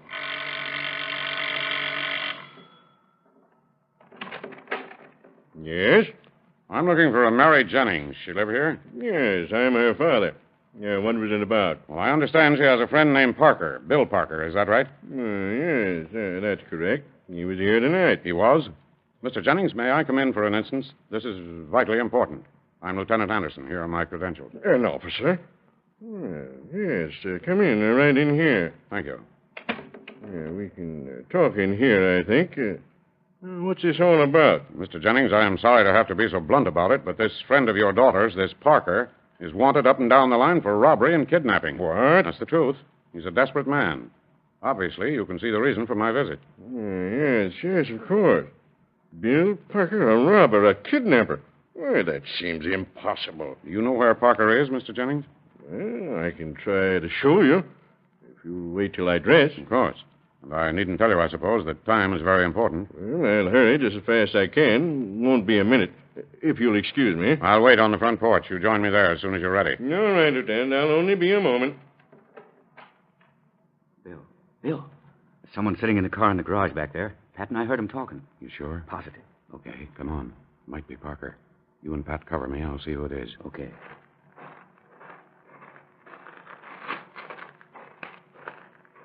Steady now. I'm going to call. Yeah, all right. We're all set. Come out of there. I'll blow your head off. Come on, with your hands up. I'm not wasting any more time. All right. I'm coming. Look, it's Parker, all right. Fits his picture perfectly. Yeah, and his girl's with him. Well, slap the cuff on these two, Harry. Okay.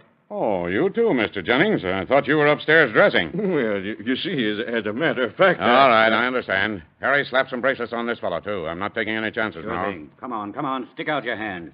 Parker, where's your pals? That's for you to find out. How about you, young lady? You know where they are? I don't even know who you're talking about. Oh, you don't? You never heard of Harold Lacey? No. I know a friend of Bill's, but I don't see what this is all about anyway. Surprise you if I told you that Bill here is the leader of a 3-man gang that's wanted for kidnapping, robbery, and plenty of things, eh? I don't believe it. Okay, it's the truth, though. All right, Harry, round 'em up. We'll take 'em all in. What are you taking Mary for? She don't know nothing. I'm not so sure of that, Parker. I think she knows plenty. Anyway, she goes to jail. But she don't know a thing, I tell you. All right, Bill. There's plenty of time to do your shouting. Right now, you and Mary and I are going for a little ride to the station. That is, if you don't want to tell me where Lacey is.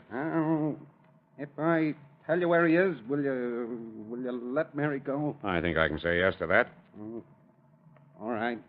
All right, let her go. I'll show you. I thought you would. Come on, Harry. We're going to pick up the rest of the gang.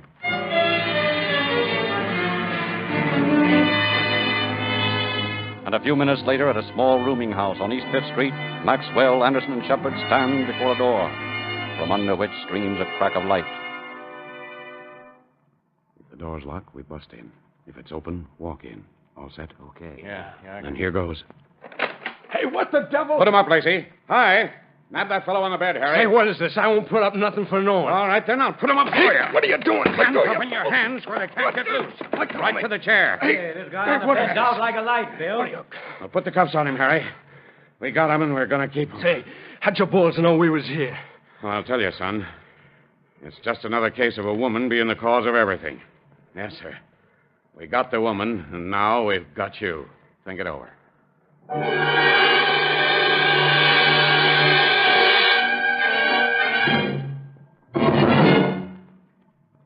Lacey and Parker were both sentenced to San Quentin Penitentiary to serve a term up from 6 years to life.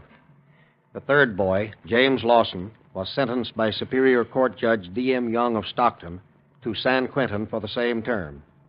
Thus, once again, has been demonstrated the folly of embryonic criminals in allowing themselves to be deceived by the false glamour given by publicity to the exploits of John Dillinger and his ilk. Thank you, Chief Davis. Every time you hear a siren, either on the air or on the street, let it remind you that Rio Grande cracked gasoline is the gasoline of police car performance, and that you can have the same brilliant results from your own car that police cars get just by patronizing your independent Rio Grande dealer. Besides featuring exactly the same Rio Grande cracked gasoline that police cars use, your independent Rio Grande dealer also offers you the finest motor oils that money can buy: Sinclair Pennsylvania and Sinclair Opaline. They are so thoroughly de-waxed, so thoroughly de-jellied, so free from impurities that they flow freely on coldest mornings. Yet no amount of engine heat can break them down. Sinclairize your motor. Your car will start quicker, run smoother, and last longer. And get the latest copy of Calling All Cars News from your Rio Grande dealer. Exclusive movie news, detective stories, thrilling features, all about the Junior G-Man and detective outfits for youngsters, and how you can get them absolutely free just by purchasing a few gallons of Rio Grande cracked gasoline. Get your copy tomorrow.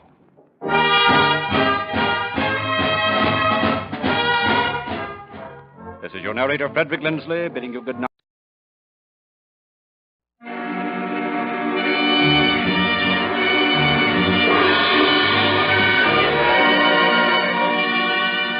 Calling All Cars, a copyrighted program created by the Rio Grande Oil Company.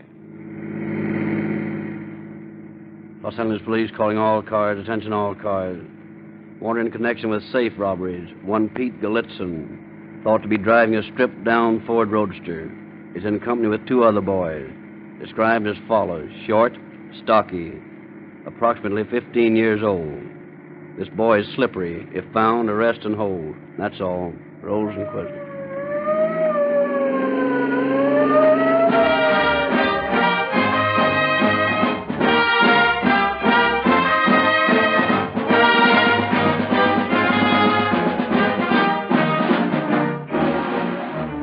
If you are one of those many motorists who feel that one gasoline is about as good as another, how do you account for the fact that more police cars, fire engines, ambulances, and other emergency equipment use Rio Grande cracked gasoline than any other?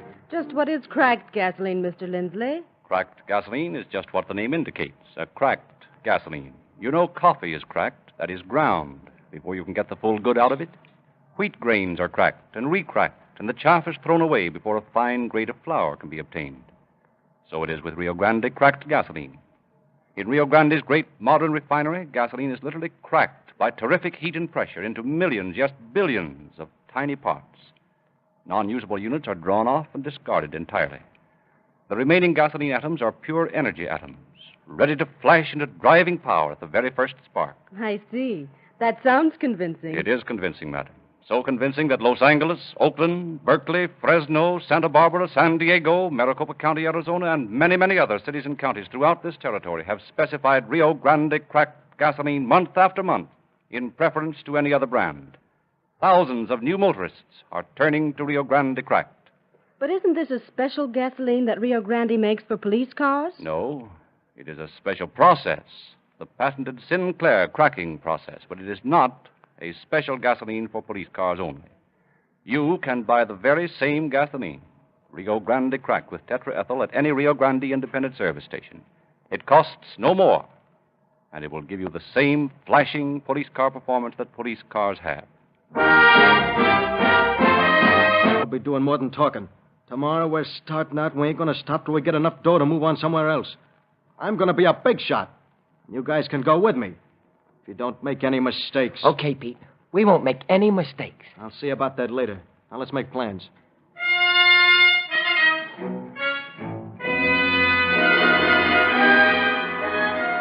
So Pete, Bill, and Alex sit around the small table, make plans for the morrow. And the following night, at a little after 11 o'clock, they stand in a small alleyway running behind an auto rental sales room. How are we going to get in, Pete? Easy. There's a little window in the washroom that opens out on this alley. Yeah? When I was in this afternoon, I unhooked it. Pretty smart, Pete. Sure. Ain't that what I told you?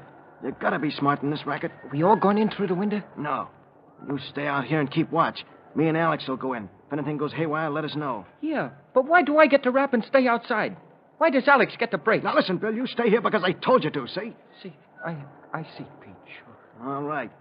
Come on, Alex. Give me a boost up to the window, and then I'll pull you up. Okay, Pete. And don't make no noise. Don't worry, I won't.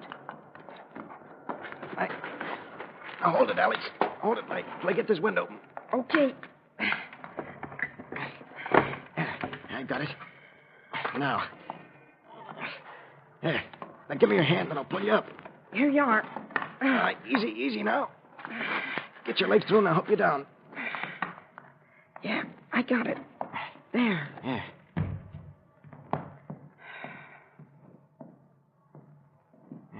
Here we are now. Give me the tools. Yeah, here you are.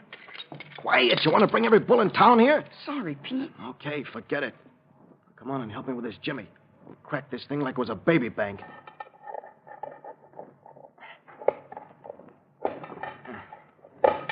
There. Yeah, that's got it. Now. Gee, look at the dough. This is a nuts, ain't it? Save the talking till we get out of here. Sorry, Pete. Okay, let's blow.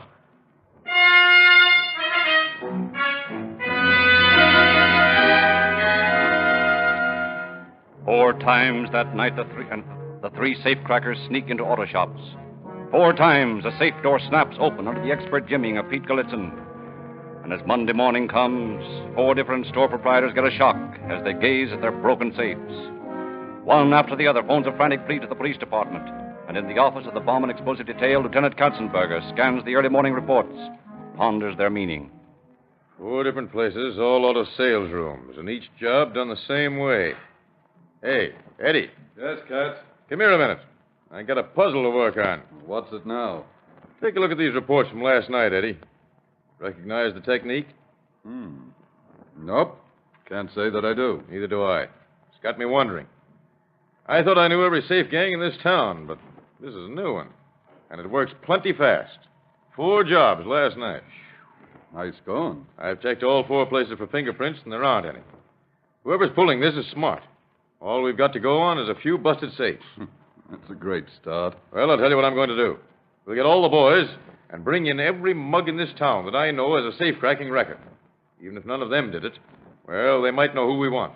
Anyway, it's better than sitting here waiting for more reports to come in. Come on.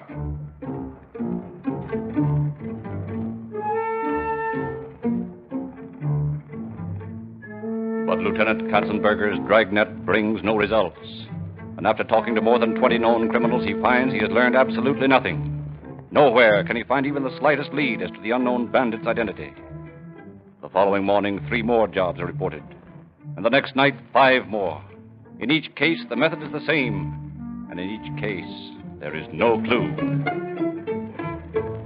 Then, as suddenly as they began, the mysterious safe robberies end.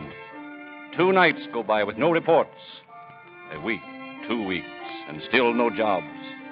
Lieutenants Katzenberger and Slaughter breathe easier. Hope that whoever has been doing them has left town.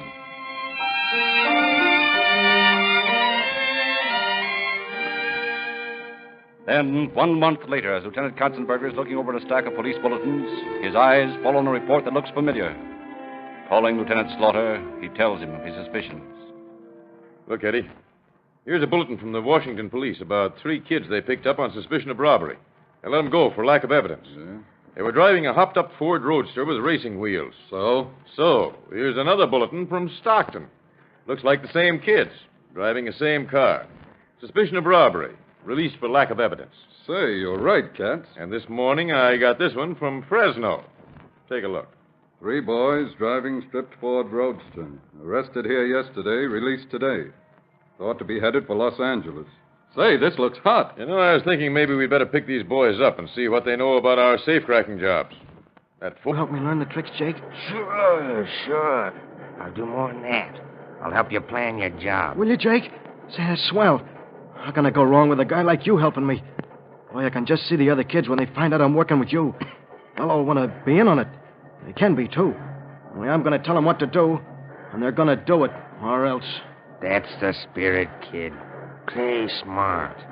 There's nothing that can stop you.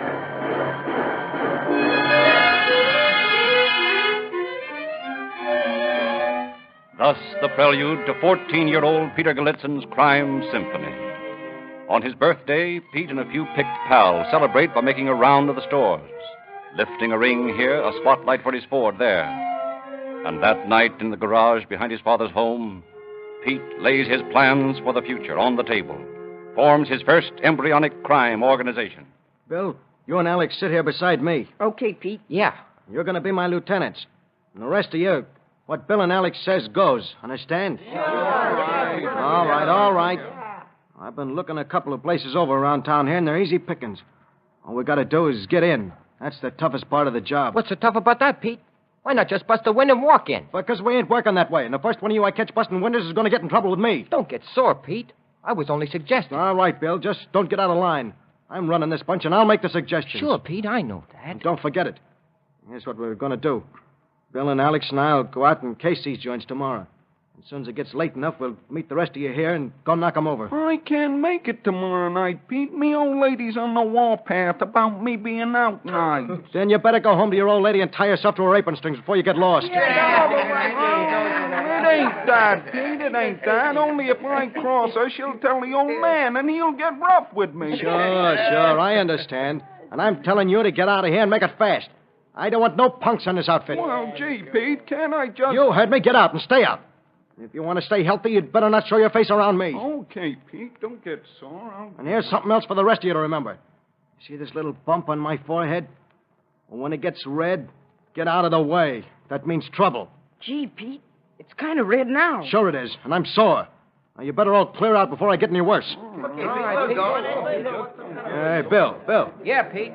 You and Alex stay here. All right. Let's stall those punks. You mean you ain't going to let them go with us? Sure. The 3 of us is enough. We don't need anyone else. Just get in the way. Okay, Pete. Now you're talking. Yeah. And tomorrow... It is now our pleasure to present Chief James E. Davis of the Los Angeles Police Department. Chief Davis. Good evening, friends. Tonight you will hear a true case that may sound unbelievable because of the criminal's extreme youth. Yet the average age of the criminal gangster runs from 14 to 25. The boy whose case we are dramatizing tonight had learned all of the tricks of the trade and developed a few of his own before he was 15 years old. His is a record that is listed in the habitual criminal classification. The records in the Los Angeles Police Department alone of Pete Galitzin prove him to be an incorrigible type. One who has no place in society, who belongs just where he is today, in the state penitentiary. Whether Pete was born with a criminal quirk, or whether his constant association with an older man with a prison background was responsible is hard to say. But no matter what made him do it, it is a fact that this boy barely in his teens at the start of his crime career, was one of the meanest, hardest criminals ever to pass through our hands.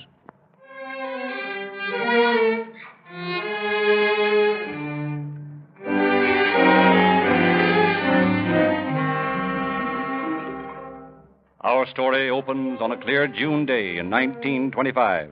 In a vacant lot bordering the railroad yards, 13-year-old Pete Galitzin listens wide-eyed to his constant friend and advisor, old Jake Herkovitz, as he spins a yarn. You should have seen them bulls' faces when they found out we'd walked out on them. Me and Al could hardly keep from busting right out laughing. What'd you do then, Jake? Well, we waited till the law got through snooping around, and then we walked back into the joint and finished the job. You mean the same night? Sure. Me and Al wasn't afraid of any cop that walked on the beach. I'm going to have a gang someday, Jake. I'm not going to carry a gun, neither. I'm going to be smarter than the cops. That's the idea, kid. I got it all figured out how I'm going to work. That's right. Don't go off half-cocked and get messed up the first job. Figure the angles, and then do it. I'm pretty near old enough to have a mob right now, Jake. 14 next month. 14, huh? Well, Pete, you got a good brain for a kid. All you got to do is learn the tricks, and you'll be a big shot someday. Well,